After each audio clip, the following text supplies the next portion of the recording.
तो हेलो बच्चों, कैसे हो आप सब। Welcome to the learn science with Yash. तो स्टार्ट करते हैं नेक्स्ट चैप्टर, क्योंकि हमारा रिवीजन बूस्टर चल रहा है। इस रिवीजन बूस्टर सीरीज में हमको नेक्स्ट चैप्टर पढ़ना है इलेक्ट्रिसिटी।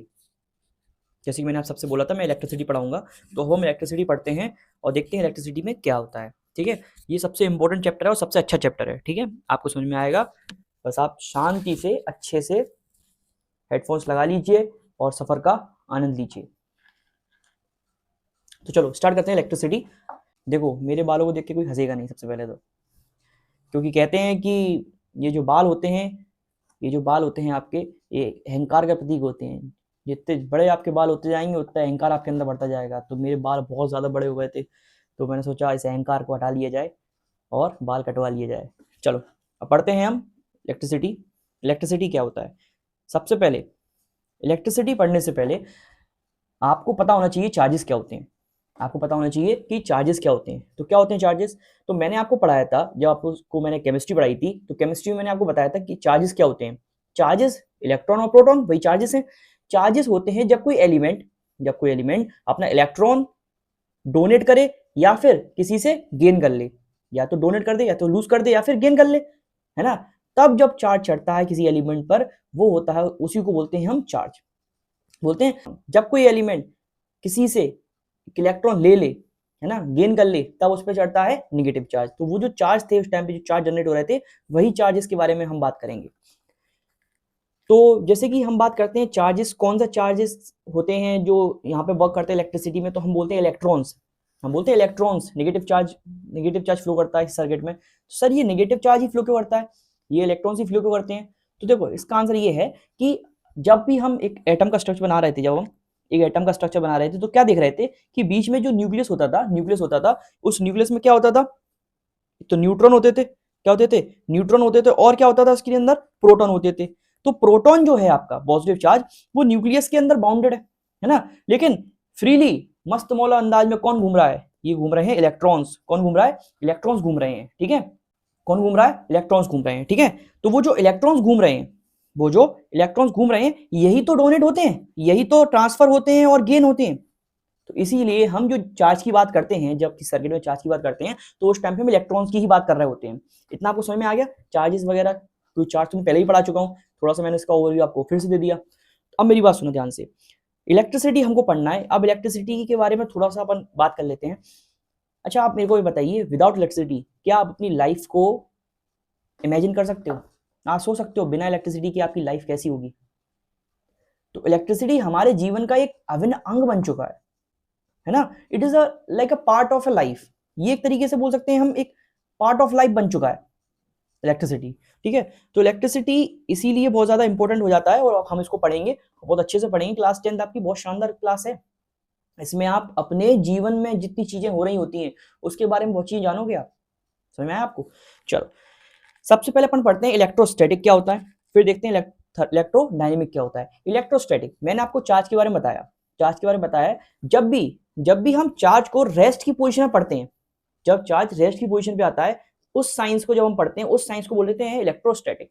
ठीक है, क्या लिखा है कि ऐसी ब्रांच साइंस की जिसमें हम डील करते हैं, किसके बारे में डील करते हैं, चार्ज पार्टिकल्स के बारे में डील करते हैं। कब, जब वो रेस्ट पे होता है, तो उस टाइम पे हम उसको बोलते हैं, क्या बोलते हैं, इलेक्ट्रोस्टैटिक। अब इसी चीज को जब हम चार्ज पार्टिकल्स को मोशन में कर दें, अभी तक रेस्ट पे था तो हम पढ़ते थे उसको, तो बोलते थे इलेक्ट्रोस्टैटिक। लेकिन इसी चार्ज को हम मोशन में कर दें, तो हम क्या पढ़ेंगे उसको, इलेक्ट्रोडायनामिक। क्या पढ़ेंगे, इलेक्ट्रोडायनामिक। और आपके क्लास 10th में आपको जो इलेक्ट्रिसिटी का चैप्टर है वो आपको इलेक्ट्रोडायनामिक ही पढ़ना है। जब आप क्लास 12th में आओगे तो फर्स्ट चैप्टर है क्लास 12th में इलेक्ट्रोस्टैटिक का, उस टाइम पे आप पढ़ोगे इलेक्ट्रोस्टैटिक।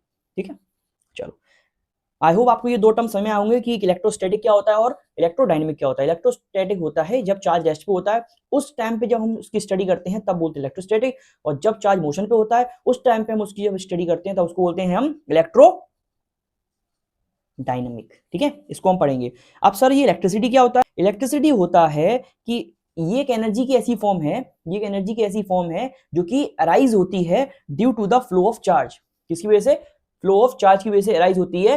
ये कैसी एनर्जी की फॉर्म है, उसको बोलते हैं इलेक्ट्रिसिटी। जब चार्ज फ्लो होता है किसी कंडक्टर में, किसी भी सर्किट डायग्राम में, ऐसा मैं सर्किट डायग्राम बनाता हूं, इस सर्किट डायग्राम में बैटरी लगी हुई है, ठीक है, इसमें स्विच लगा हुआ है, ठीक है, इसमें रजिस्टर लगा हुआ है, इसमें एमीटर लगा हुआ है। तो ये जो सर्किट डायग्राम आपको दिख रहा है, इस सर्किट डायग्राम में जब चार्ज फ्लो होगा, जब भी चार्ज फ्लो होगा, जब भी चार्ज फ्लो होगा, तब जनरेट होगी आपकी इलेक्ट्रिसिटी। क्या जनरेट होगी? इलेक्ट्रिसिटी। ठीक है, चलो अब सर इलेक्ट्रिसिटी समझ में आ गया। अब इलेक्ट्रिक करंट क्या होता है वो देख लेते हैं। तो देखो, flow of charge from a particular cross section area of a conductor per unit time, इसको बोलते हैं इलेक्ट्रिक करंट। इलेक्ट्रिक करंट का मतलब होता है कि किसी एक पर्टिकुलर एरिया में से, जैसे कि एक वायर है, सपोज करो एक इमेजिन यहां बनाओ वायर, एक वायर है, इस वायर के क्रॉस सेक्शन एरिया से, इस वायर के ये क्रॉस सेक्शन एरिया से कितना चार्ज फ्लो हुआ कितने समय में, कितना चार्ज फ्लो हुआ कितने समय में, उसको बोल दिया हमने इलेक्ट्रिक करंट। ठीक है, क्या बोल दिया कि किसी कंडक्टर में कितने समय में कितना चार्ज फ्लो हुआ, कितने समय में कितना चार्ज फ्लो हुआ, उसको हमने डिनोट किया इलेक्ट्रिक करंट। इसका फॉर्मूला भी होता है I is equal to Q upon T, जिसमें I क्या है? I है करंट, इलेक्ट्रिक करंट, और Q क्या है? Q है चार्ज, और T क्या है? T टाइम है।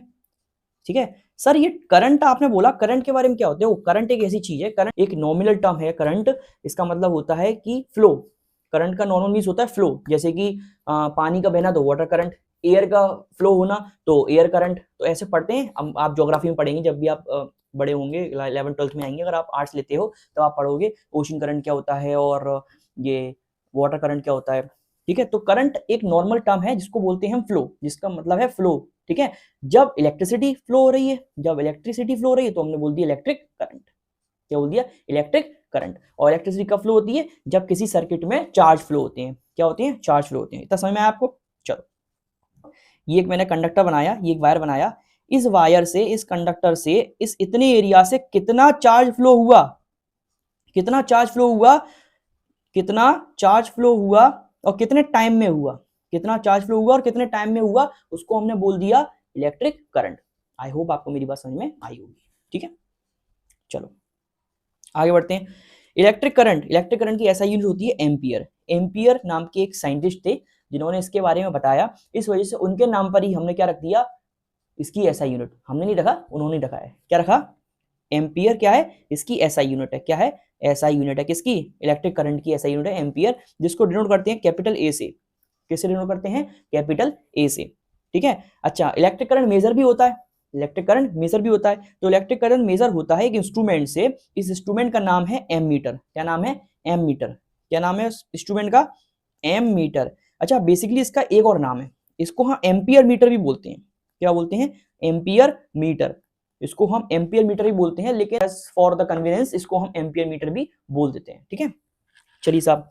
अच्छा, एक लाइन सर इसमें एक और लिखिए, इसमें लिखा है ये सीरीज। सर ये सीरीज का मीन्स क्या होता है? तो सीरीज का मीन्स होता है इसको सीरीज में कनेक्ट करते हैं। किसी भी चीज को सर्किट में अटैच करने के लिए दो तरीके होते हैं, एक तो सीरीज में उसको अटैच कर दो, एक पैरेलली अटैच कर दो। तो ये जो आपका एमीटर होता है, ये सीरीज में कनेक्ट किया जाता है। ये कैसे कनेक्ट किया जाता है? ये सीरीज में कनेक्ट किया जाता है। सर ये सीरीज का मतलब क्या होगा? तो सीरीज का मतलब मैं आपको बताता हूं, जैसे कि एक सर्किट डायग्राम में आपको बना के दिखाता हूं। पेन सिलेक्ट किया जाए,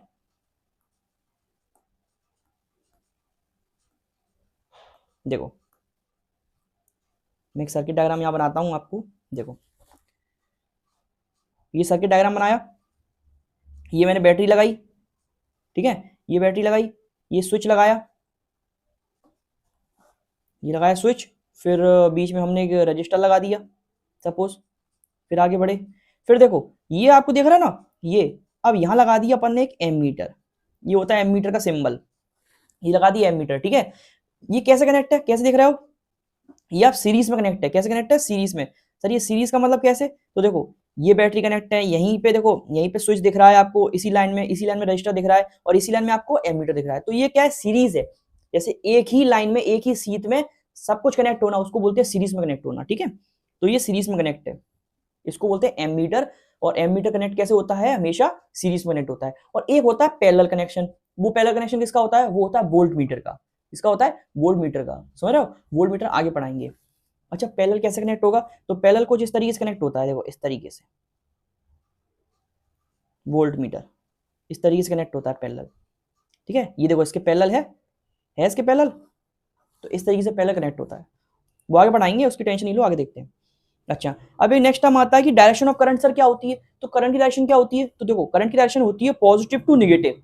कैसी होती है, पॉजिटिव टू निगेटिव। लेकिन एक ट्विस्ट है, ट्विस्ट क्या है कि जो इलेक्ट्रॉन्स फ्लो होते हैं यानी कि जो चार्ज फ्लो होते हैं उसकी डायरेक्शन निगेटिव टू पॉजिटिव होती है, उसकी जो डायरेक्शन है वो नेगेटिव से पॉजिटिव होती है। ये कैसे होता है, चलो मैं आपको करके दिखाता हूं, थोड़ा सा आपको बताता हूं इसके बारे में। यहां कर लेते हैं,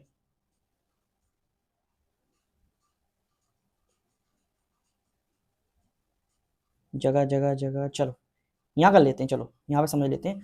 देखो क्या था, एक सर्किट था, एक कंडक्टर बनाता हूं मैं, ये कंडक्टर है, इस कंडक्टर में कुछ कनेक्ट नहीं है, ना कोई बैटरी कनेक्ट है ना कुछ कनेक्ट है, ठीक है। तो इसमें इलेक्ट्रॉन्स तो होंगे, इसमें चार्ज तो होगा, है ना।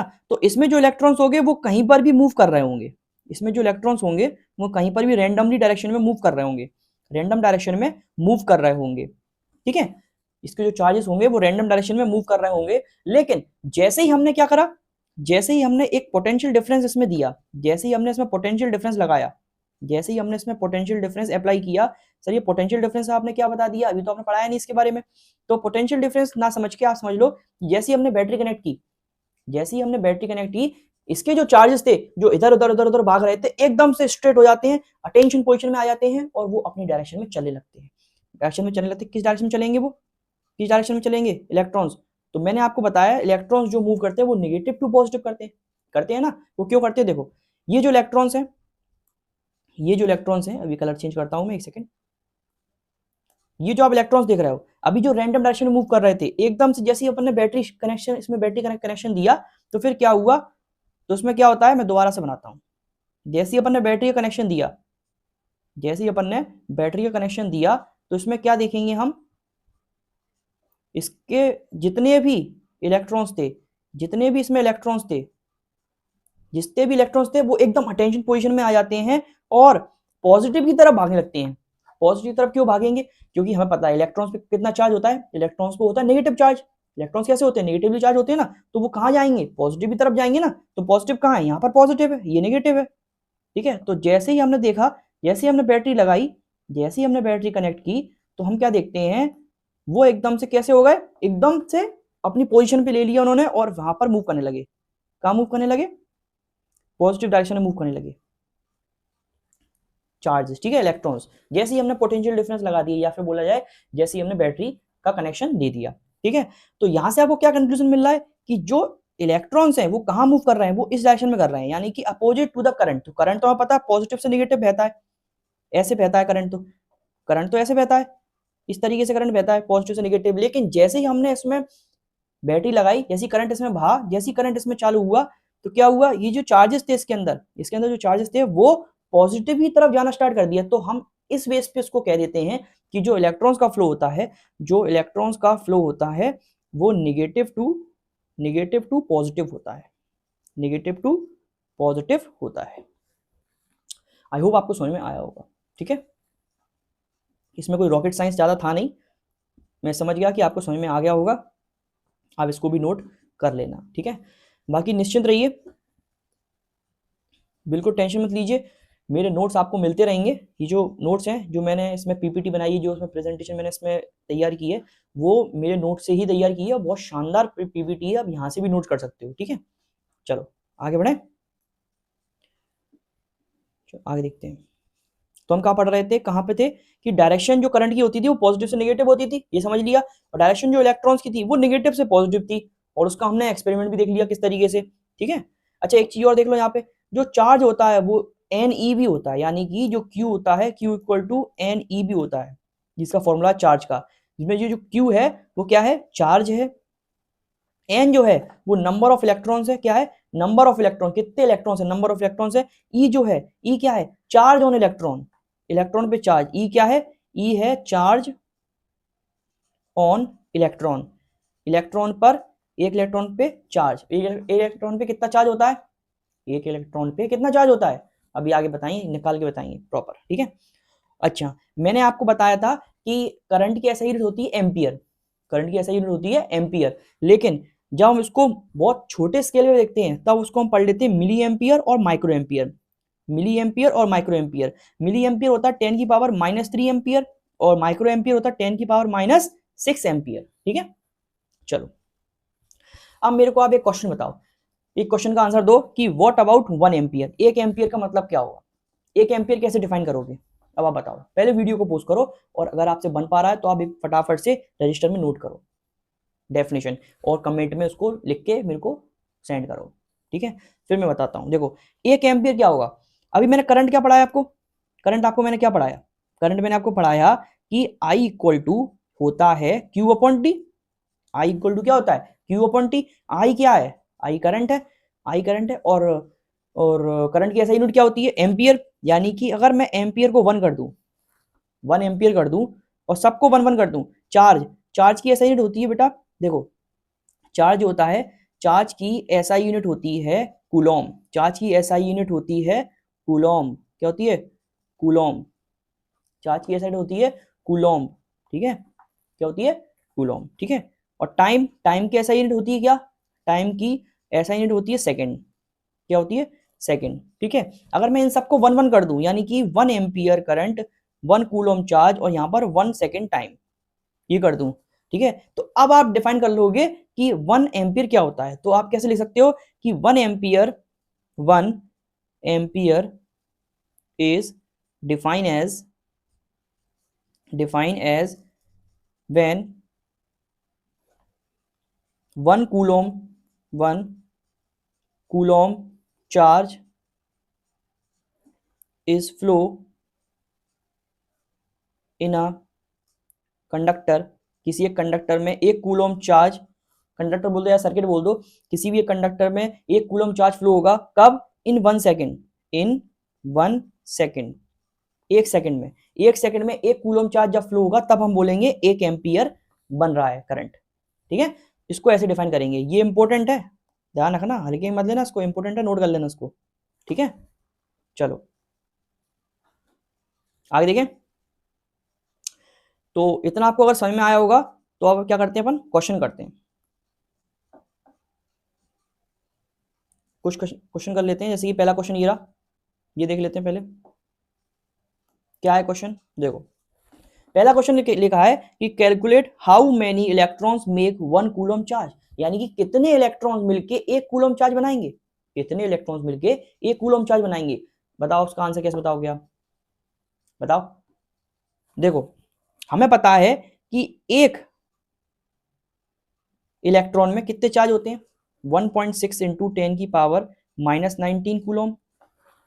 एक इलेक्ट्रॉन में कितने चार्ज होते हैं, एक इलेक्ट्रॉन में होते हैं 1.6 इंटू 10⁻⁻19 कूलॉम, इतना चार्ज होता है। ठीक है, तो 1 कूलॉम चार्ज में कितने इलेक्ट्रॉन होंगे, 1/1.6 इंटू 10⁻⁻19 कूलॉम हो जाएगा, हो जाएगा कि नहीं हो जाएगा।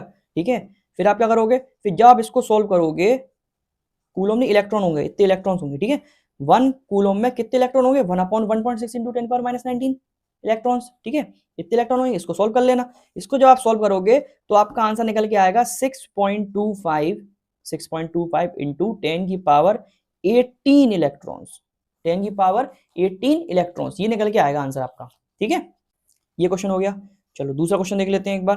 दूसरे क्वेश्चन में क्या लिखा है कि 0.5 charge, 0.5 Coulomb charge passes through cross section of conductor in 55 second, sorry 5 second, find current. Current find करना है आपको, इसमें फाइंड करना है करंट, आई फाइंड करना है आपको। टाइम दिया गया है कितना, 5 सेकेंड, टाइम दिया है आपको 5 सेकेंड, और चार्ज यानी क्यू दिया है आपको 0.5 कूलॉम। ठीक है, बहुत इजीली निकाल लोगे आप, क्योंकि हमें पता है आई इक्वल टू क्या होता है, Q upon T. I equal to Q upon T होता है, क्यू कितना दिया गया है 0.5 दिया गया है, टाइम कितना दिया है 5 सेकंड दिया गया है। इसको सॉल्व कर लो, आंसर आ जाएगा। इसको जीरो यहाँ पे पॉइंट हटाओगे तो 0 बढ़ जाएगा, इसको काटोगे तो 1/10 आएगा, और इसको सॉल्व करोगे तो कितना आएगा आंसर, 0.1 एम्पियर, 0.1 एम्पियर। तो करंट कितना निकल के आ गया, 0.1 एम्पियर। एक चीज ध्यान रखना, जब भी आप क्वेश्चन पूरा करोगे तो लास्ट में ये जो ऐसा यूनिट है इसको जरूर मेंशन करना, बिना ऐसा यूनिट मेंशन किए आपका ये पूरा क्वेश्चन गलत हो जाएगा। ठीक है, तो करंट की ऐसी यूनिट होती है एम्पियर, तो यहाँ पे एम्पियर मेंशन कर देना। ठीक है, चलो आगे बढ़े, ये वाला क्वेश्चन करके दिखाओ। ये क्वेश्चन क्या कह रहा है कि एक फिलामेंट है बल्ब का जो कि करंट दे रहा है 0.4 एम्पियर का, 0.4 एम्पियर करंट दे रहा है, और टाइम कितना लगा रहा है 3 घंटे का। कितना टाइम लगा रहा है, 3 घंटे का। अब तुम्हें क्या करना है, इसमें चार्ज बताना है कि इतना चार्ज इसमें फ्लो होगा। बहुत इजीली बता देंगे, क्योंकि यहाँ पता है आई इक्वल टू क्या होता है, Q upon T. I equal to क्या होता है, क्यू अपॉन टी। आपको दिया क्या क्या, पहले गिवन लिख लो, ठीक है। तो पहले लिख लेते हैं गिवन। तो गिवन लिख लेते हैं। गिवन में क्या क्या है, आपको करंट दिया गया है, आई दिया गया है, आई इक्वल टू क्या दिया है, 0.4 एम्पियर। आपको टाइम दिया गया है, टी दिया है 3 घंटे। अच्छा, 3 घंटे दिया गया है, 3 आवर्स। इसको सबसे पहले आप सेकंड में चेंज करोगे, ठीक है। किस में चेंज करोगे, सेकंड में। और सेकंड में चेंज करने के लिए क्या करते हैं, मल्टीप्लाई करते हैं किससे, 36,000 से। 36,000 से मल्टीप्लाई करेंगे इसको, कितना आंसर आएगा,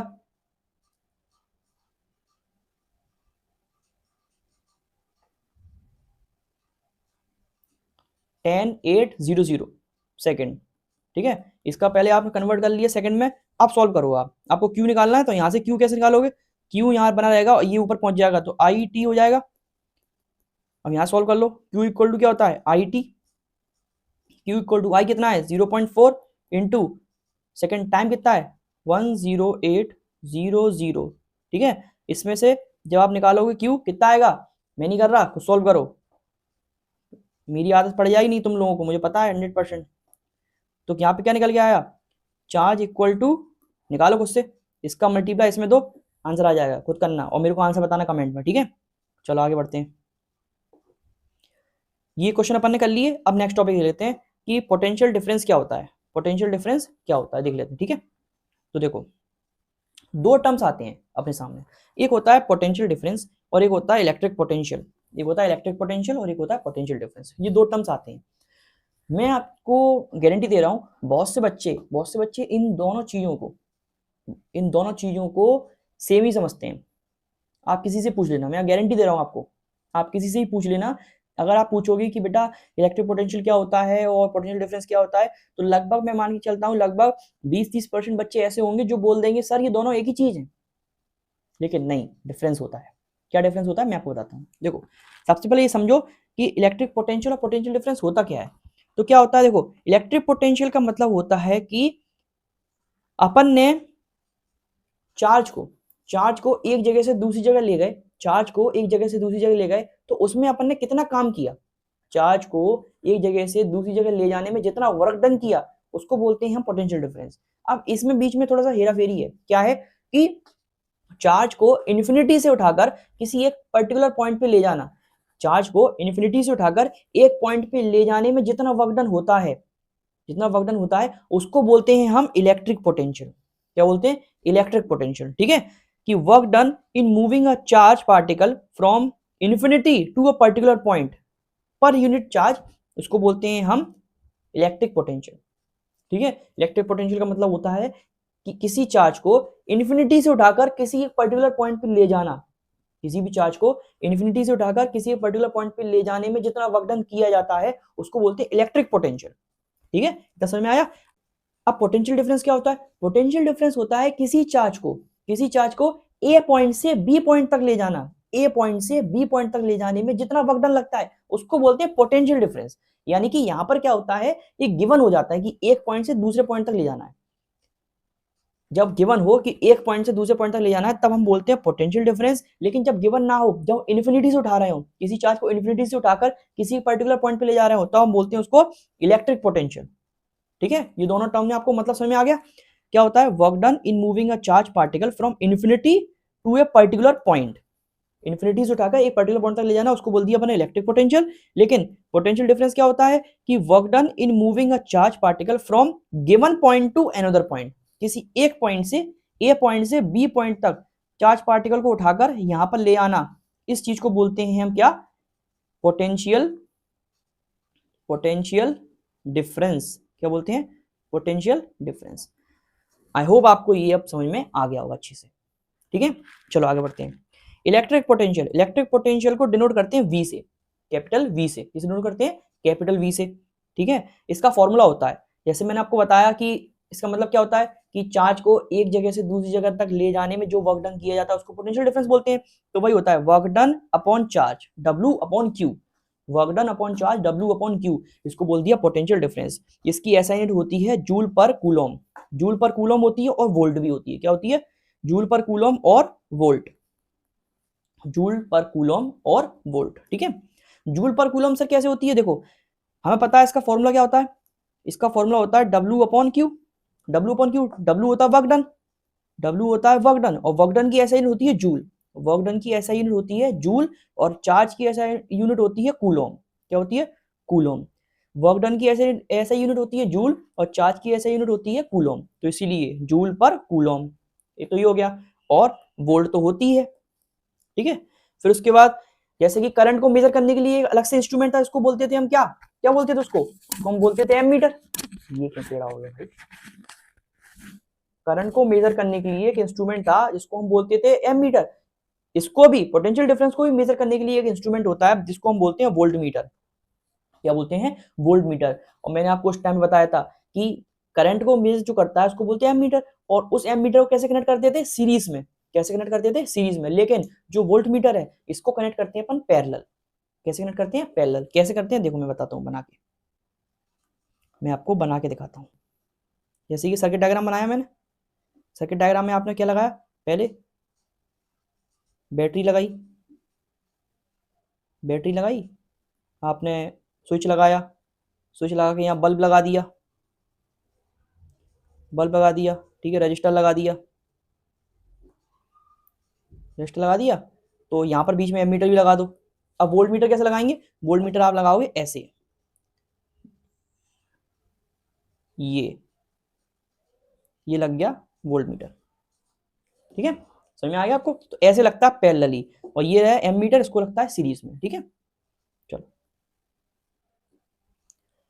आई होप आपको समझ में आ रहा होगा जो मैं पढ़ा रहा हूँ आपको। चलो एक क्वेश्चन कर लेते हैं फटाफट से। एक इलेक्ट्रॉन है जो कि ए पॉइंट से बी पॉइंट तक जा रहा है, एक इलेक्ट्रॉन है जिसको ए पॉइंट से बी पॉइंट तक ले जा रहे हैं, और इसमें वर्क डन कराया जा रहा है 400 जूल का, इसमें वर्क डन कराया जा रहा है 400 जूल का। ठीक है, तो फिर ये इसको कैसे करेंगे सॉल्व, देखो इसको कैसे सॉल्व करेंगे, करते हैं फटाफट से। तो देखो ये आपको दिख रहा है वर्क डन, वर्क डन क्या होता है, वर्क डन क्या होता है, ये 400 जूल सीधे सीधे वर्क डन इन्होंने दिया रखा है। ठीक है, अच्छा इलेक्ट्रॉन, इन्होंने बोला इलेक्ट्रॉन को ले जा रहे हैं ना, इलेक्ट्रॉन पे चार्ज कितना होता है, इलेक्ट्रॉन पे चार्ज होता है 1.6 इंटू 10 पावर -19 कूलम, ये एक इलेक्ट्रॉन पे चार्ज होता है। ठीक है, आप इसको कैसे सॉल्व करेंगे, हमें पता है V equal to W upon Q उसका फॉर्मूला होता है, पोटेंशियल डिफरेंस का, V equal to W upon Q. W work done कितना दिया गया है 400, और चार्ज, चार्ज कितना है, चार्ज कितना है, चार्ज एक इलेक्ट्रॉन कितना चार्ज होता है, इतना तो पता होगा बेटा, बेसिक बेसिक तो इतना आना चाहिए। 1.6 कितना है 400, और चार्ज कितना होता है 1.6 इंटू 10 की पावर -19। ठीक है, इसको जब सॉल्व करोगे आप तो कुछ इस तरीके से सॉल्व करोगे, ये 25 आया था, 25 इंटू 10 की पावर 19 आया था। ठीक है, अब इसको 20 कर दिया, यहाँ पर एक पॉइंट लगा दिया, यानी 2.5 कर दिया, 2.5 इंटू 10 की पावर 20 वोल्ट कर दिया, पॉइंट लगा के यहाँ एक जीरो बढ़ा दिया मल्टीप्लाई में। ठीक है, समझ में आया आपको, आगे बढ़े। चलो अब देख लेते हैं next topic which is electric circuit, और सर्किट डायग्राम क्या होता है। इलेक्ट्रिक सर्किट क्या होता है, तो देखो अभी तक हम क्या बनाते हुए आ रहे थे, इलेक्ट्रिक सर्किट बनाते हुए आ रहे थे ना। देखो क्या करा था अपन ने इसमें, इलेक्ट्रिक सर्किट में अपन देखो एक एमीटर लगाया था, फिर रजिस्टर लगाया था, फिर ठीक है, फिर एक बैटरी लगाई थी, बैटरी के पैरेलली क्या लगाया था, एक वोल्ट मीटर भी लगाया था अपन ने। तो ये सब अपन ने किया था, तो ये इलेक्ट्रिक सर्किट अपन ने बनाया था इलेक्ट्रिक सर्किट।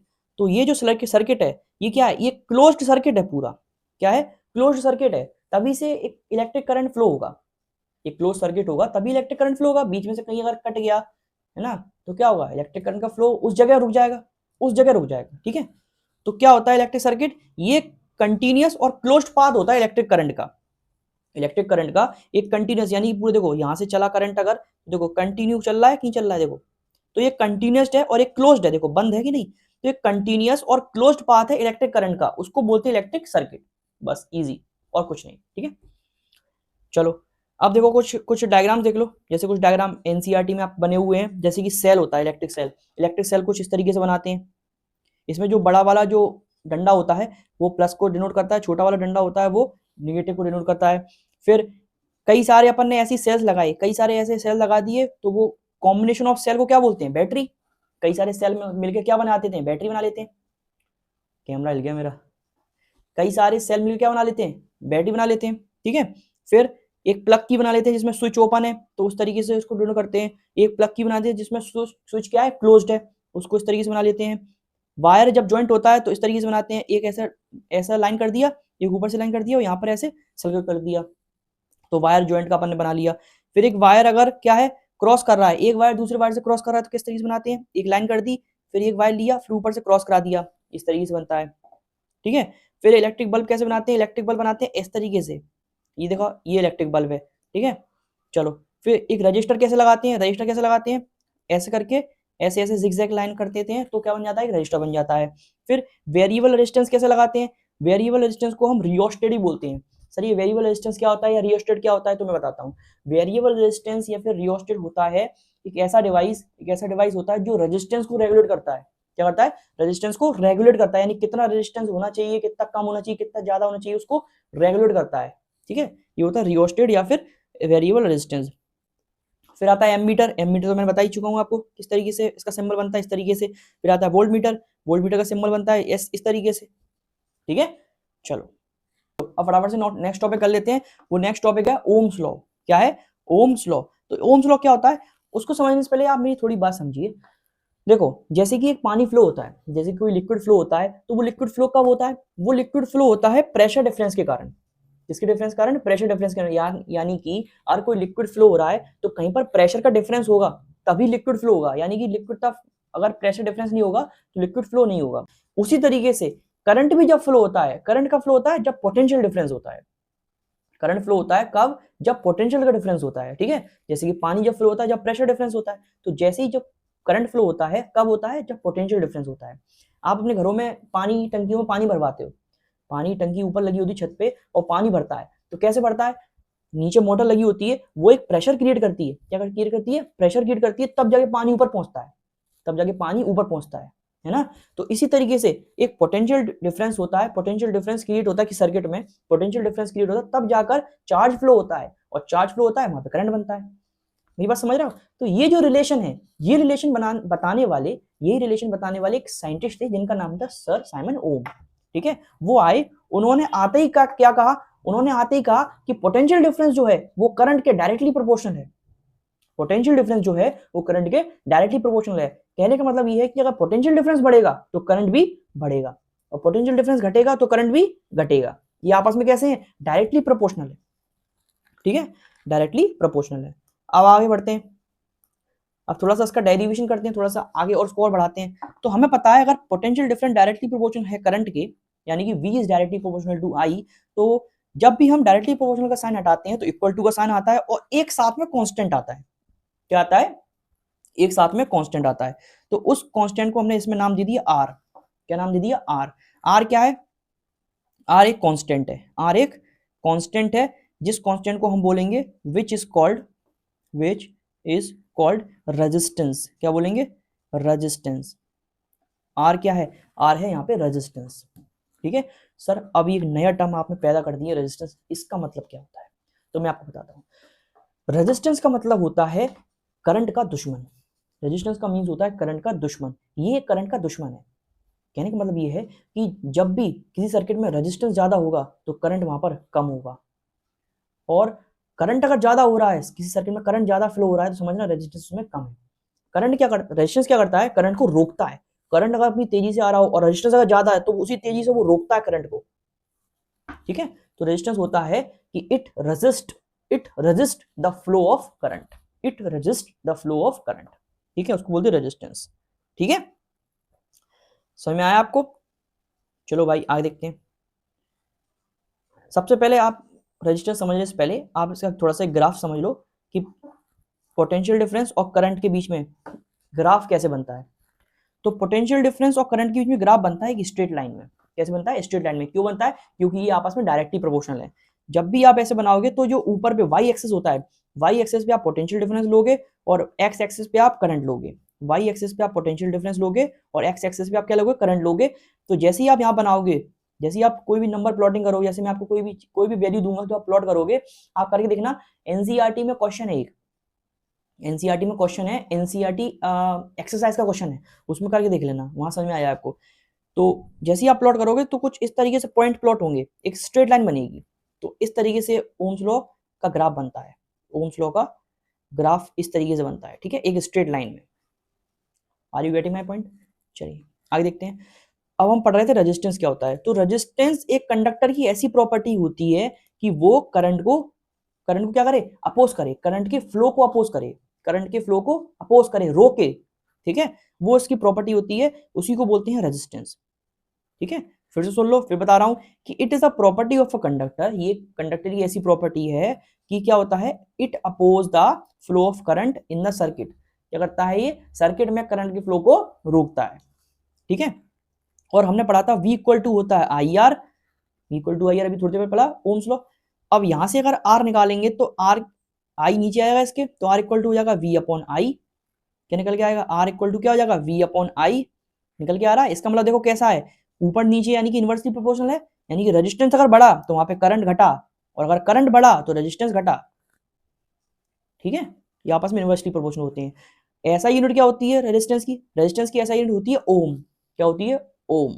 ठीक है, OHM, ओम। इसका साइन क्या होता है, इसका साइन होता है ओमेगा, ऐसा, ऐसे साइन बनता है इसका ओमेगा, कैसे बनता है, ऐसा, ओमेगा।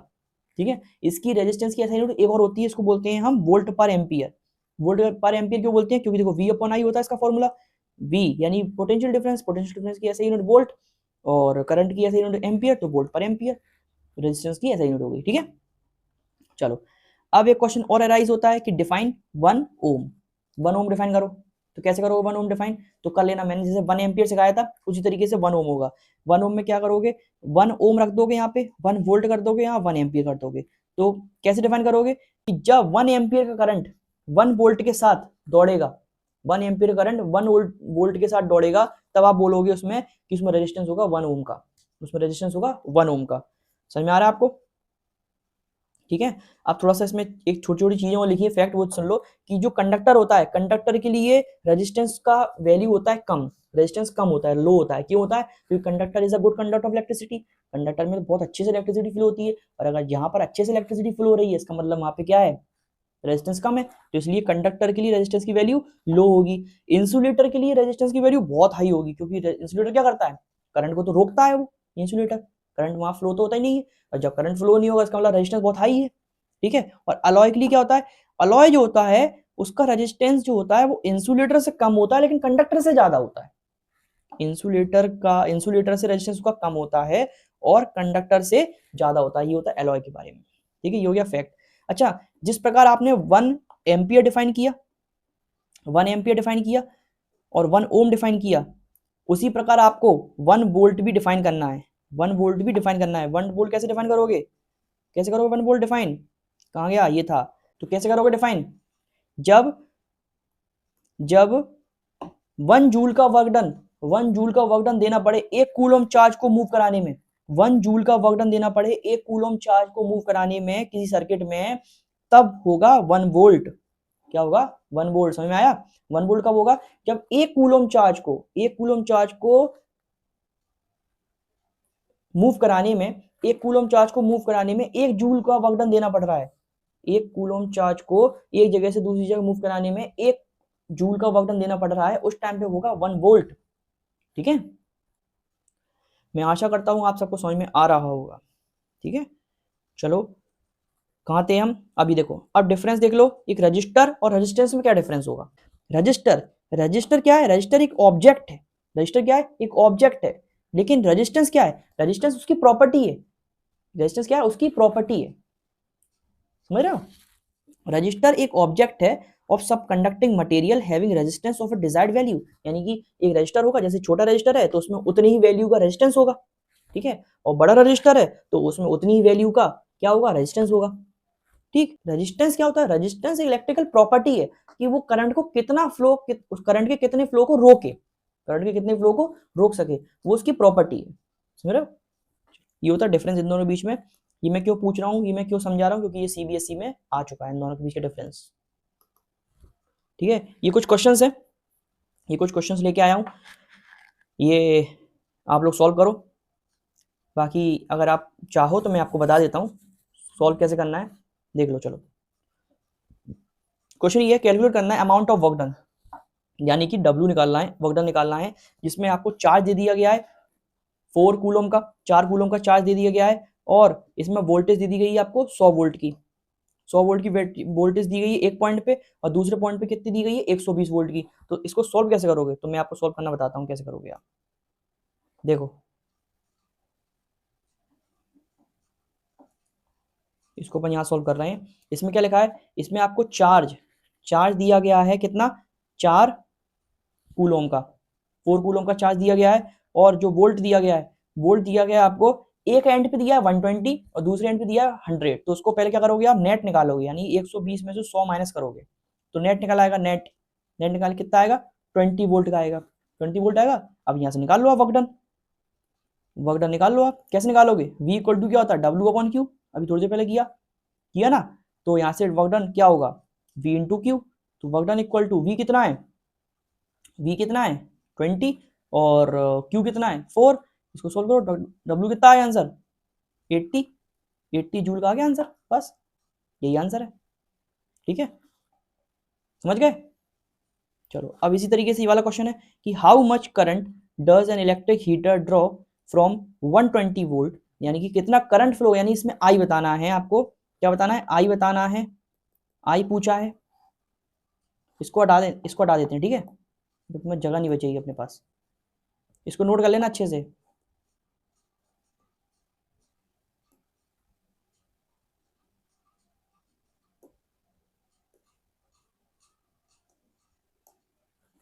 देखो इसमें आई बताना है। अभी वाला ये वाला करना है अपन।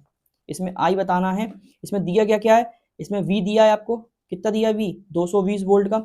और रेजिस्टेंस भी दिया गया है। रेजिस्टेंस दिया है आपको 50 ओम का।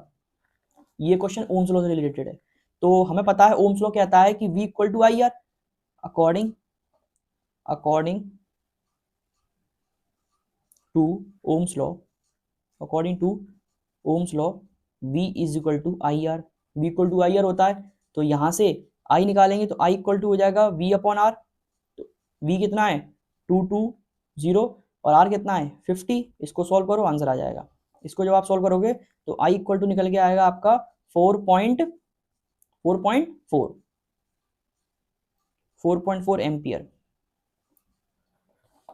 तो आपका करंट कितना निकल के आ गया? 4.4 एम्पियर। ठीक है, मैंने आपको सॉल्व भी करा दिया क्योंकि बहुत आलसी हो रहे हो आप लोग, मुझे क्वेश्चन सॉल्व कराने पड़ रहे हैं।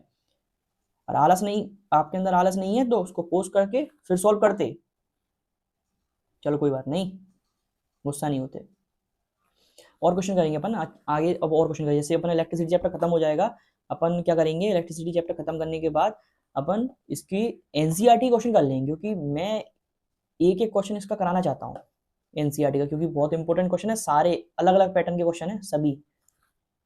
नेक्स्ट करते हैं कि ये टॉपिक का नाम है कि कौन कौन से फैक्टर ऐसे हैं जिस पे रेजिस्टेंस डिपेंड करता है।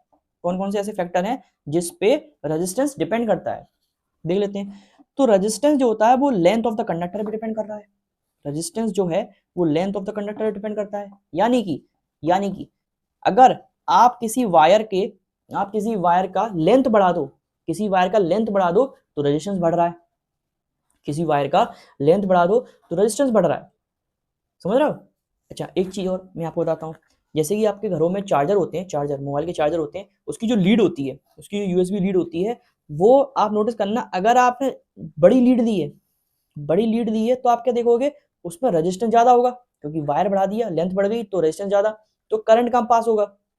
तो जहां पर भी लीड बड़ी है, तार उसका बड़ा है, तो वहां पे क्या होगा? आपका मोबाइल जो देर में चार्ज होगा, और जहां पर लीड छोटी है, लीड कैसी है? लीड थोड़ी छोटी है ना। अगर छोटी लीड कर दी, लेंथ कम कर दिया, तो रेजिस्टेंस कैसा हो गया? रेजिस्टेंस भी कम हो गया। और रेजिस्टेंस कम हो गया तो वो करंट से क्या रिलेशन है? रेजिस्टेंस अगर कम तो करंट ज्यादा, और करंट ज्यादा पहुंच रहा है तो मोबाइल जल्दी चार्ज होगा। ठीक है, तो एक ये हो गया कि रेजिस्टेंस जो है वो लेंथ ऑफ द कंडक्टर पर डिपेंड कर रहा है।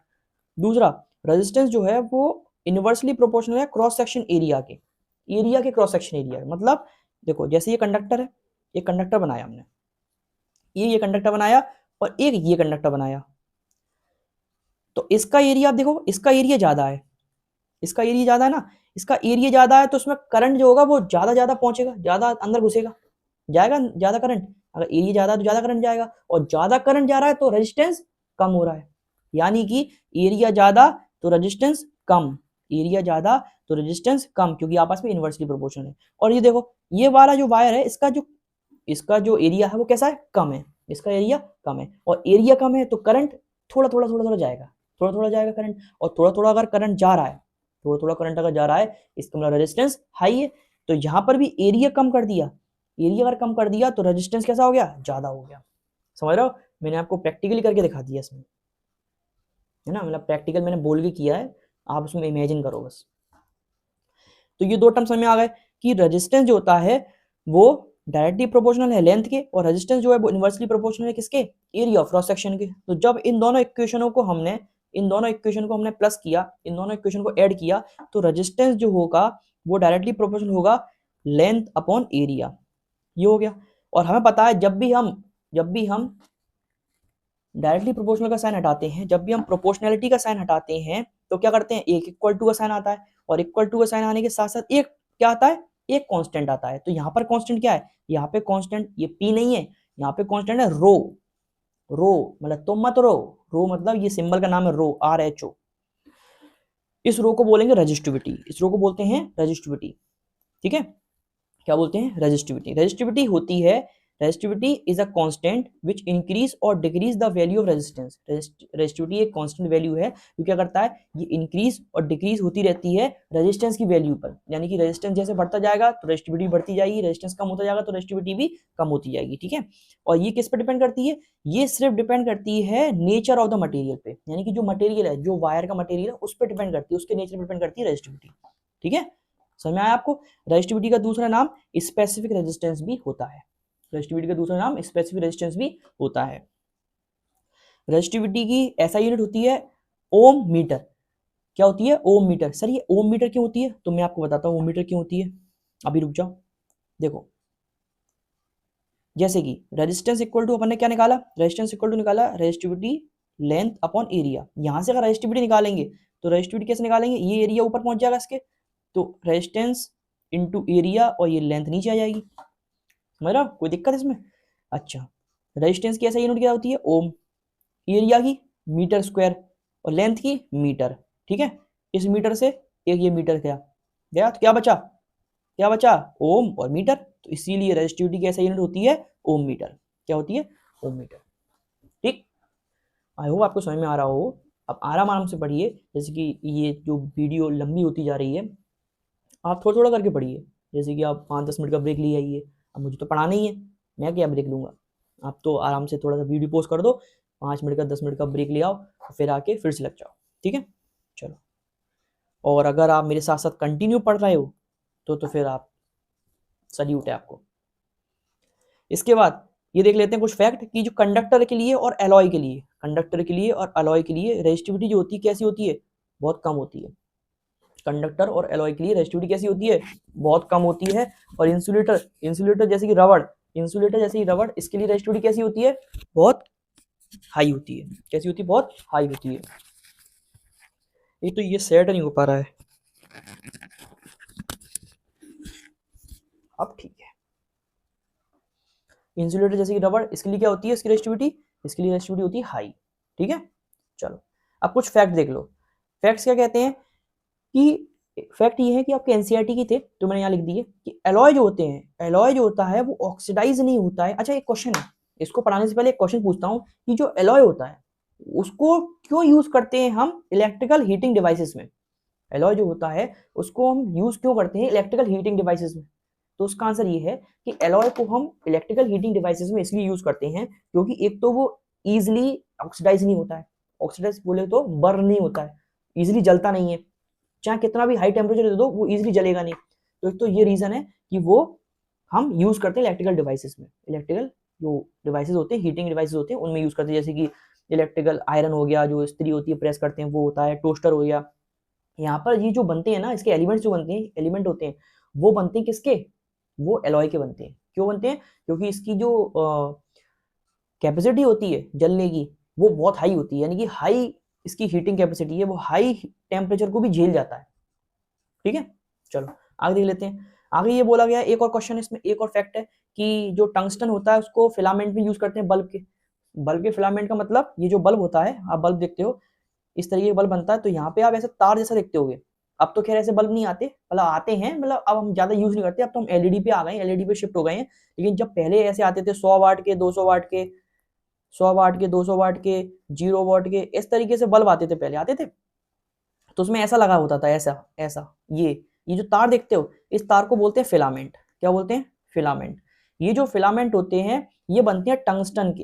किसके बनते हैं? टंगस्टन के। क्या बनते हैं? टंगस्टन। क्यों टंगस्टन पे? इसलिए बनते हैं कि टंगस्टन की रेजिस्टेंस होता है, इसका जो रेजिस्टेंस होता है और रेजिस्टिविटी होती है बहुत हाई होती है। कैसी होती है? बहुत ज्यादा हाई होती है, बहुत हाई होती है। और ये कैसे वर्क करता है मालूम उनको? मैं बताऊं। इसमें करंट पहुंचता है 100 वाट का, 100 वाट का बल्ब होता है, 100 वाट का करंट पहुंचता है। इधर से रेजिस्टेंस पहुंचता है बहुत हैवी, यहाँ से रेजिस्टेंस बहुत हैवी पहुंच रहा है, यहाँ से 100 वाट का करंट पहुंच रहा है। दोनों में टकराव होता है, और टकराव होकर इतना तेज टकराव होता है, इतनी हीट जनरेट होती है, इतनी तेज हीट जनरेट होती है कि वो बल्ब ग्लो दिखता है हमको। बल्ब जो दिखता है वो ग्लो होकर दिखता है। ठीक है, इस तरीके से वर्क करता है इलेक्ट्रिक बल्ब, और टंगस्टन का वो यूज होता है। फिर उन्होंने यहाँ लिखा है कि कॉपर और एल्यूमिनियम है, कॉपर है और एल्यूमिनियम है, ये यूज होता है कैसे? ये इलेक्ट्रिकल ट्रांसमिशन लाइंस में यूज होता है। जो आप बड़े बड़े तार देखते हो ना, ये तार जाते हैं बड़े बड़े, ये ट्रांसमिशन के तार जाते हैं, आपके घर के बाहर लगे होंगे तार इतने बड़े बड़े, वो तार किसके बनते हैं? वो एल्यूमिनियम और कॉपर के बनते हैं। एल्यूमिनियम और कॉपर के बनते हैं। क्यों बनते हैं? क्योंकि इनकी जो रेजिस्टिविटी होती है, इनकी जो रेजिस्टिविटी होती है बहुत लो होती है, इनके अंदर रेजिस्टेंस बहुत लो होता है, और रेजिस्टिविटी रेजिस्टेंस लो होगा तो करंट अच्छे से पास होते रहेंगे इजीली, इसलिए। ठीक है, चलो चलो अब आ गए कुछ सवाल। अब ये कुछ सवाल करते हैं। सबसे पहले मैं आपसे रिक्वेस्ट करूंगा, पहले ये सवाल अगर आप करो तो सबसे पहले आप वीडियो को पोस्ट करो और फिर ये सवाल करने की कोशिश करो। ठीक है, तो देखिए सवाल, तो मैं करा देता हूँ सवाल। चलो, तो इससे रिलेटेड कुछ क्वेश्चन है जो मैंने दिए हैं वो मैं करा देता हूँ आपको। कोशिश करना कि आपसे खुद ही बने। देखो, पहला क्वेश्चन पढ़ो। पहला क्वेश्चन ये कह रहा है कि रेजिस्टेंस ऑफ अ वायर जिसका लेंथ आपको दिया गया है 80 सेंटीमीटर। आपको लेंथ दिया है, एक रेजिस्टेंस है किसी वायर में, उस वायर का लेंथ आपको दिया है 80 सेंटीमीटर। कितना दिया है? 80 सेंटीमीटर। ठीक है, 80 सेंटीमीटर। फिर कहा है इन्होंने कि वो यूनिफॉर्म उसका एरिया ऑफ क्रॉस सेक्शन है। एरिया ऑफ क्रॉस सेक्शन उन्होंने दिया है आपको कितना? 0.025 सेंटीमीटर स्क्वायर। ठीक है, आपको लेंथ भी सेंटीमीटर में दी है और एरिया भी सेंटीमीटर स्क्वायर में दिया है। ठीक है भैया, इसके बाद उन्होंने बोला है क्या? रेजिस्टेंस भी दे दिया उन्होंने। रेजिस्टेंस इन्होंने दिया कितना? रेजिस्टेंस दिया 1.50 ओम, 1.50 ओम इसका आप रेजिस्टेंस दिया गया है। आपसे इन्होंने पूछा है कि आप क्या करो, आप इसकी रेजिस्टिविटी फाइंड करो, आप इसकी रेजिस्टिविटी फाइंड करो। तो उसकी रेजिस्टिविटी कैसे फाइंड करोगे आप? रेजिस्टिविटी कैसे फाइंड करोगे? इसमें शायद मेरे ख्याल से पूरा क्वेश्चन प्रिंट नहीं हुआ है, इसमें ये क्वेश्चन दिया है कि रेजिस्टिविटी फाइंड करना है। तो रेजिस्टिविटी कैसे फाइंड करोगे? तो हमको पता है रेजिस्टेंस जो होता है वो होता है रो एल अपॉन ए, और यहाँ से अगर हम रेजिस्टिविटी निकालेंगे तो होगा rho equal to R A upon L. ठीक तो होगा। चलो अब इसको सॉल्व करते हैं। तो देखो, जो रेजिस्टिविटी कैसे निकालेंगे? आर, रेजिस्टेंस कितना रखना है? 1.50। ठीक है, इनटू एरिया कितना रखना है? एरिया रखना है 0.025। ठीक है, और लेंथ कितनी रखनी है? लेंथ रखनी है आपको 80 सेंटीमीटर। चलो, ये सब रखने के बाद जब इसको सॉल्व करोगे, जब इसको आप काटा पीटी करोगे तो आपका आंसर निकल के आएगा। देखो, इतना आपको खुद करना है।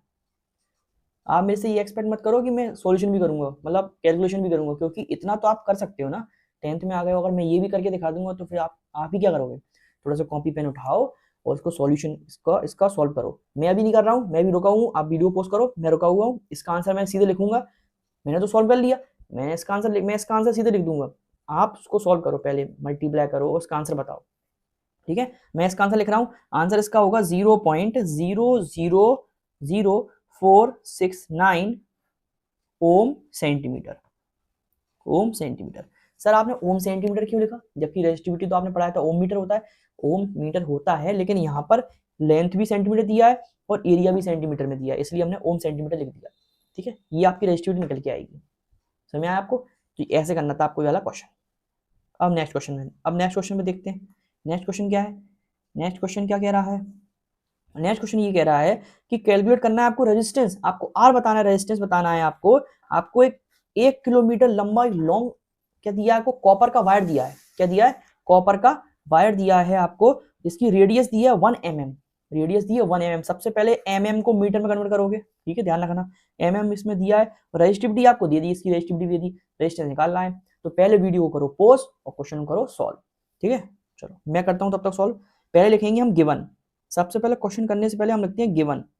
गिवन लिखेंगे क्या क्या दिया है, इसमें आपको L यानी कि लेंथ दी है 1 किलोमीटर, 1 किलोमीटर इसको मीटर में कन्वर्ट कर देंगे तो 1000 मीटर हो जाएगा, ठीक है। इसके बाद इसको आपको दिया रेडियस R, रेडियस दिया, रेडियस कितना है 1 mm, 1 mm, 1 mm को मीटर में कन्वर्ट करेंगे तो 10 की पावर -3 मीटर हो जाएगा। जब भी 1 mm को मीटर में कन्वर्ट करते हैं तो 10 की पावर -3 से मल्टीप्लाई करते हैं तो सीधे 10 की पावर -3 लिख देंगे, ठीक है, 1 से क्या मल्टीप्लाई करना। इसके बाद mm दिया है ना, और वो भी रेडियस दिया है, अब रेडियस दिया है तो एरिया निकाल लो, सबसे पहले तो एरिया निकाल लो, यहीं पर निकाल लो एरिया, एरिया होता है पाई आर स्क्वायर, एरिया होता है क्या, पाई आर स्क्वायर रहता है, पाई स्क्वायर लेंगे, पाई आर स्क्वायर लेंगे, पाई की वैल्यू लेंगे 3.14 इंटू एरिया कितना है, एरिया कितना है 10 की पावर -3 का होल स्क्वायर, 10 की पावर -3 का होल स्क्वायर। चलिए सर और क्या गिवन है आपका, रेजिस्टिविटी गिवन है, रेजिस्टिविटी कितनी है 1.72 इंटू 10 की पावर -8 ओम मीटर। चलो अब यहाँ सॉल्व करते हैं, ठीक है, अब यहाँ सॉल्व करते हैं आगे। अब रेजिस्टेंस इक्वल टू क्या होगा, रेजिस्टेंस इक्वल टू होगा रो L अपॉन A, ठीक है, रेजिस्टेंस निकालना है ना, तो रेजिस्टेंस इक्वल टू रो, रो की वैल्यू कितनी दी है 1.72 इंटू 10 की पावर -8, लेंथ कितना है, लेंथ दिया है 1000 मीटर, अपॉन एरिया कितना दिया है, एरिया दिया है 3.14 इंटू 10 की पावर, अच्छा इधर देखो, इधर यहाँ क्या था 10 की पावर -3 का होल स्क्वायर था, तो मैं डायरेक्ट यहाँ पे ये लिख दूंगा 10 की पावर -6, ठीक है, इसका स्क्वायर खोल दूंगा 10 की पावर -6 लिख दूंगा, ठीक है। अब एक चीज आपने सीखी होगी कि जब भी पावर माइनस में होती है, वो भी नीचे डिवाइड में पावर माइनस में होती है, तो उस पावर को, उस पूरी चीज को ऊपर ले आते हैं, और वो जब ऊपर लेके आते हैं तो वो पावर जो होती है वो प्लस की हो जाती है, यानी कि वो कैसा हो जाएगा 1.72 इंटू 10 की पावर -8, 10 की पावर -8, फिर मल्टीप्लाई बाय ये जो होगा, जो 1000 है, 1000 को मैं ऐसे लिख दूं 10 की पावर +3, 10 की पावर प्लस का 3 लिख दूं, और मल्टीप्लाई ये जो था -6, 10 की पावर -6 नीचे था, ये ऊपर जाके प्लस का हो जाएगा, यानी कि 10 की पावर +6 इतना हो गया, और नीचे क्या बचा ओनली 3.14। अच्छा 2 डिजिट के बाद पॉइंट था और यहाँ भी 2 डिजिट के बाद पॉइंट था, तो ये दोनों हट गए, कोई दिक्कत नहीं। अब इसको सॉल्व कर लो, इतने पार्ट को सॉल्व करो, इतने पार्ट को सॉल्व करते हैं अपन। चलो देखो मैथ में आपने पढ़ा होगा कि जब भी बेस सेम होता है तो, और मल्टीप्लाई में बेस सेम है तो पावर कैसी होती है, पावर ऐड हो जाती है, तो 10 की पावर है, सॉल्व यहाँ कर रहा हूँ, -8 +3 और +6, इसको सॉल्व करोगे कितना आंसर आएगा 10, ये क्या होगा 3 + 6 9, और 9 में से 8 गए, क्या बचा 10 की पावर 1 बची, यानी कि सिर्फ 10 बचा, तो यहाँ पे क्या रखेंगे सीधे 172 इंटू 10 अपॉन 314। अब आपका काम है इसको सॉल्व करना, अब आपका काम है इसका डिवाइड देना 1720 अपॉन 314। अब इसका डिवाइड आप दे दो फटाफट से, अब मैं नहीं करूंगा, इतना मैंने सिखा दिया आपको, इतना मैंने करके दिखा दिया, इतने बड़े से आपको छोटी डिजिट में ले आया, अब इतना सॉल्व कर लो आलसी लोग। इसको जब सॉल्व करोगे तब आंसर आपका, मैं सीधा आंसर लिख रहा हूँ, पोस्ट करो वीडियो, सॉल्व करो पहले, इसके बाद मैं तो सीधे आंसर लिख रहा हूँ, ठीक है, इसके बाद आंसर देखना, पोस्ट करने के बाद आंसर देखना, भगवान कसम हो तुम लोगों को, सीधे आंसर लिख रहा हूँ मैं 5.47 ओम, ये आंसर है इसका, ठीक है। क्या आप सबका आंसर मैच किया, जो आपने सॉल्व किया, क्या आपका आंसर मैच किया, अगर मैच किया तो कमेंट में लिखना कि सर हाँ मेरा आंसर मैच किया था, ठीक है। चलो आगे बढ़े, इसको हटा दें, अब देख लेते हैं ये वाला क्वेश्चन। अब ये क्वेश्चन क्या कह रहा है, ये क्वेश्चन कह रहा है कि 2 कॉपर वायर है, एक ए वायर है और एक बी वायर है, 2 कॉपर वायर है, इसका आपका लेंथ दिया 30 मीटर लेंथ है इसका, ठीक है, इसका लेंथ आपका दिया 10 मीटर का, ओके सर। इसका रेडियस आपको दिया गया है 2 सेंटीमीटर, इसका रेडियस है, इसका आपका रेडियस 1 सेंटीमीटर है सर, ओके सर। फिर क्या कहा है कि दोनों के रेजिस्टेंस से कंपेयर कर दो, दोनों का रेजिस्टेंस निकालो, उसको कंपेयर करो। चलो भाई इसको सोल्व करते हैं, इसको भी मैं सोल्व कराता हूँ, डोंट वरी, कैलकुलेशन तो बेटा तुमसे ही करवाएंगे हम, मैं नहीं करूंगा, कैलकुलेशन तो हम तुमसे ही करवाएंगे, थोड़ी तो मेहनत करो, सब हम ही करें क्या। ब्लैक वाला ही ठीक है। तो देखो सबसे पहले गिवन लिखते हैं, गिवन L1 यानी कि जो कॉपर वायर ए है उसका लिखते हैं L1, यहाँ मैंने 1 लिख दिया, फिर LA लिख सकते हो, ए लिख लो, चलो LA। ए वाले का लिखोगे 30 सेंटीमीटर, सॉरी मीटर, मीटर में दिया है। फिर LB, बी वाले वायर का लेंथ कितना है 10 मीटर। इसके बाद एरिया, ए वाले का एरिया कितना है, एरिया निकालेंगे तो पाई आर ए वाले का स्क्वायर, और इसका बी वाले का निकालेंगे एरिया तो कितना निकल के आएगा पाई आर स्क्वायर बी वाले का रेडियस। इसको सॉल्व करो, इसको डायरेक्ट सॉल्व करो, इसको सॉल्व करेंगे क्या आएगा आंसर, इसको पाई की फॉर्म में छोड़ देना, आंसर आगे आगे जाओ कट जाएगा पाई, इसलिए पाई की फॉर्म में छोड़ देना। तो क्या होगा पाई आर, आर कितना दिया गया है, आर 2 सेंटीमीटर दिया है पहले वाले का, तो मल्टीप्लाई बाय 2 इंटू सेंटीमीटर है, सेंटीमीटर है ना, तो सेंटीमीटर को, अच्छा एक सेकेंड ये गड़बड़ हो गई, सॉरी गड़बड़ क्या हो गई कि ये मिसप्रिंट हो गया है। मिसप्रिंट कैसे हो गया, ये जो सेंटीमीटर दिख रहा है ना, ये सेंटीमीटर नहीं है, ये mm है, दोनों चीजें कैसी है, mm है, ठीक है, मिलीमीटर है, इसको मिलीमीटर को मीटर में कन्वर्ट करेंगे तो 10 की पावर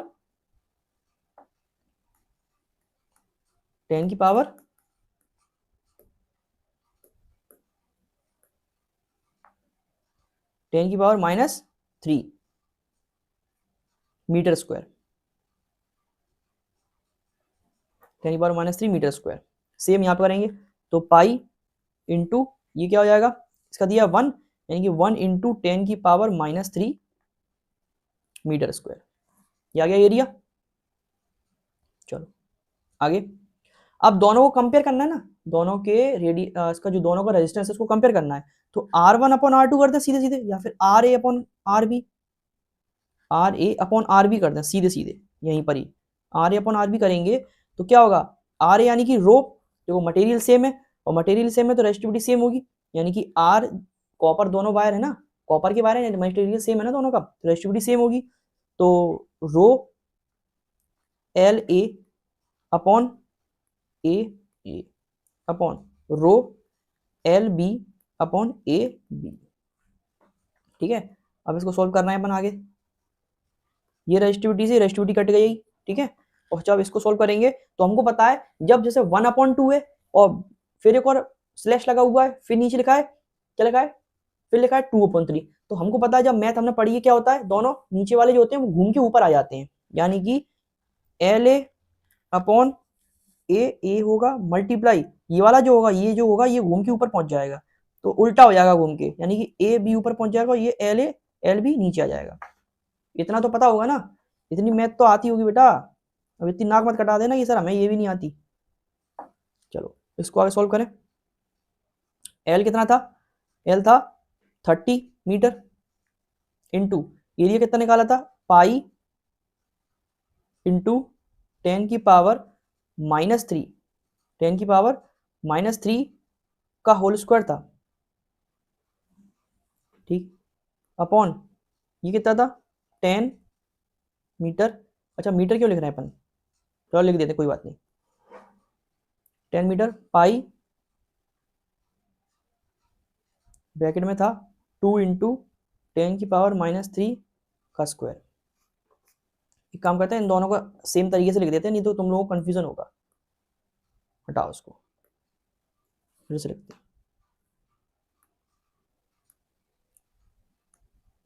क्या लिखा है LA 30 इंटू एरिया कितना था, एरिया था पाई इंटू 1 इंटू 10⁻³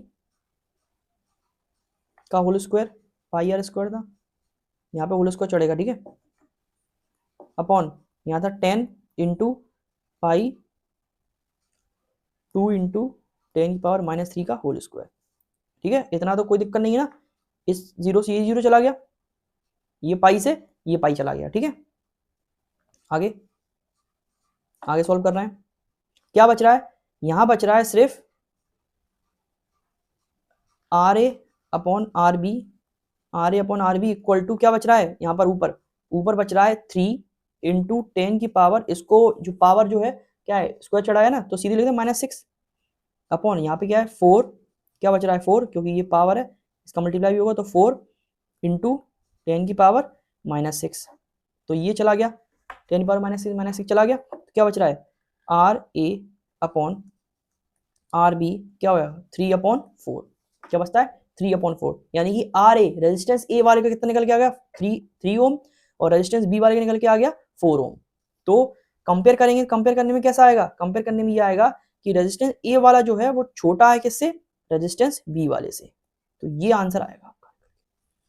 ठीक है, इस तरीके से ये क्वेश्चन करना था, तो मैंने आपको सॉल्व करके बता दिया, सॉल्यूशन भी दे दिया और मैंने कर दिया। ठीक है, बाकी अब देखो नेक्स्ट टॉपिक आता है combination of register in 2 different ways. जो हम रजिस्टर लगाते हैं वो 2 तरीके से लगाते हैं, अलग अलग तरीके से। किस तरीके से लगाते हैं, अलग अलग तरीके से लगाते हैं, एक लगाते हैं सीरीज में, एक लगाते हैं पैरेलल में, तो वो दोनों को अलग अलग तरीके से पढ़ेंगे।